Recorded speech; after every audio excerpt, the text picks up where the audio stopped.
So, good morning mga idol. Ang next project pala natin ngayon is Honda Beat Fi. So, magto-troubleshoot tayo mga idol. So, ang issue nito mga idol is hindi umaandar. Tapos, pag sinusi mo siya, meron siyang error code. Bilangin natin 1, 2, 3, 4, 5, 1, 2. So, ang error code niya is error 52. 5 mabagal, 2 mabilis. So, error 52. So, ito-troubleshoot natin ito mga idol. So, ang error code pala nito o yung fault code pala ng Honda Beat Fi kapag error 52 is yung tungkol sa CKP sensor. Pwedeng CKP ang sira or sa wirings lang. So, ito-troubleshoot muna natin mga idol. Nabaklas na natin yung mga cover at yung upuan. So, ito nga pala yung socket ng CKP sensor. Itong socket ito yung wire na papunta dito sa computer box, which is ito.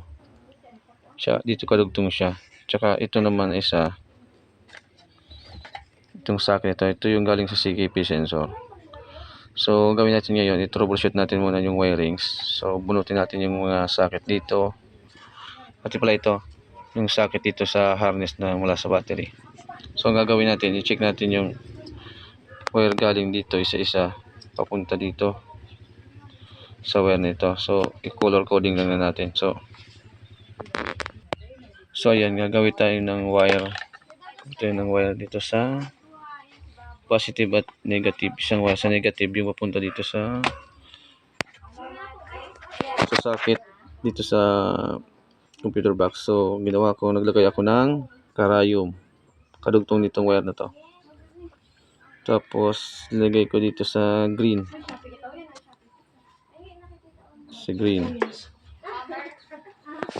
Tapos, dito naman, hanapin natin yung kulay green.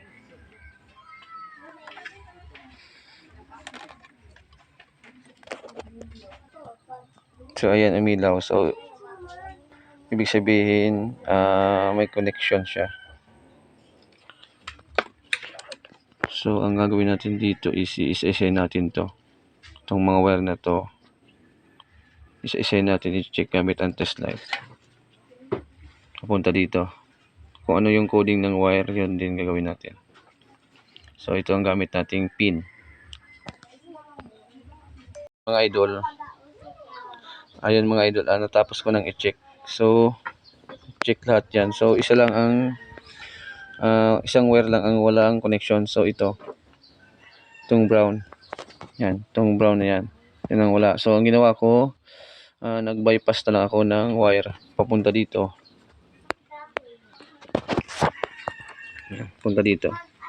Para hindi na tayo magbaklas ng o magkalkal ng wire niya. So, ito yung ano natin.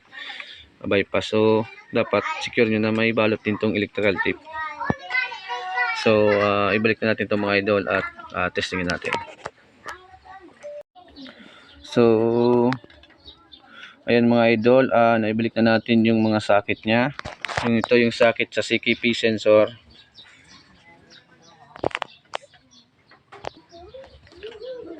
Pati ito, yung socket ng computer box o ECU. Ibalik na natin. Pati itong socket nitong sa harness ng battery. So, yan, i-try natin kung okay ba.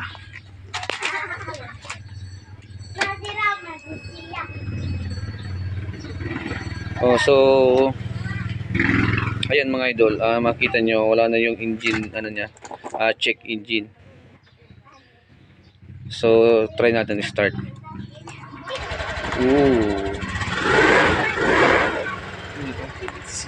So ayun mga idol, okay yung ginawa natin, nakuha natin at troubleshoot natin. So umandar na siya.